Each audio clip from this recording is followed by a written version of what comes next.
మనం ఈ వీడియోలో భారతదేశ ప్రధాని గారు నరేంద్ర మోడీ గారి గురించి తెలుసుకున్నాం.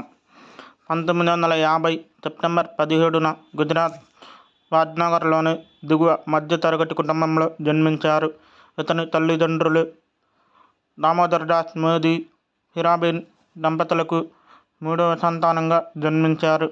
నరేంద్ర మోడీ పాఠశాల విద్యను వాద్నగర్లోని ఢిల్లీ విశ్వవిద్యాలయం నుంచి దూర విద్య ద్వారా రాజనీతి శాస్త్రంలో డిగ్రీ, గుజరాత్ విశ్వవిద్యాలయం నుంచి రాజనీతి శాస్త్రంలో పోస్ట్ గ్రాడ్యుయేట్ పూర్తి చేశారు.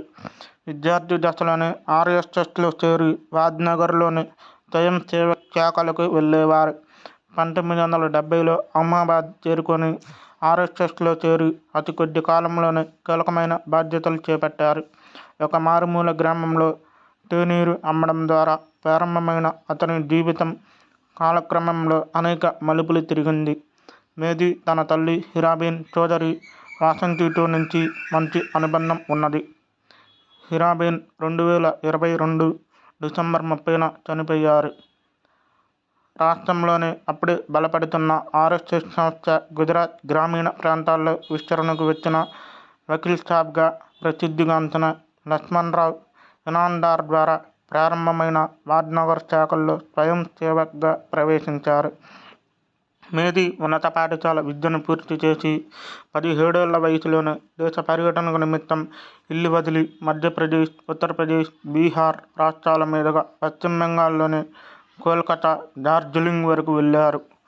కోల్కతాలో రామకృష్ణ మఠంలో సన్యాసం తీసుకోవడానికి ప్రయత్నం చేయగా అక్కడ నిబంధనలు అంగీకరించకపోవడంతో అక్కడి నుంచి బీహార్ మీదుగా అప్పటి ఉత్తరప్రదేశ్ రాష్ట్రానికి ఉన్న అల్మోరాకు వెళ్లి రామకృష్ణ మఠం ఆశ్రమంలో గడిపారు.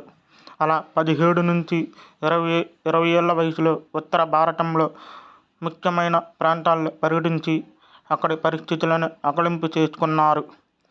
మోడీ పర్యటన ముగించుకొని స్వగ్రామమైన వాద్నగర్కు చేరి తన తల్లి దగ్గర దీవెనలు తీసుకొని అహ్మదాబాద్లోని తన మేనమామ నడుపుతున్న ఆర్టీసీ క్యాంటీన్లో పనిచేస్తూనే తన గురువు వకీల్ సాబ్ ద్వారా తిరిగి ఆర్ఎస్ఎస్లో ప్రవేశించారు.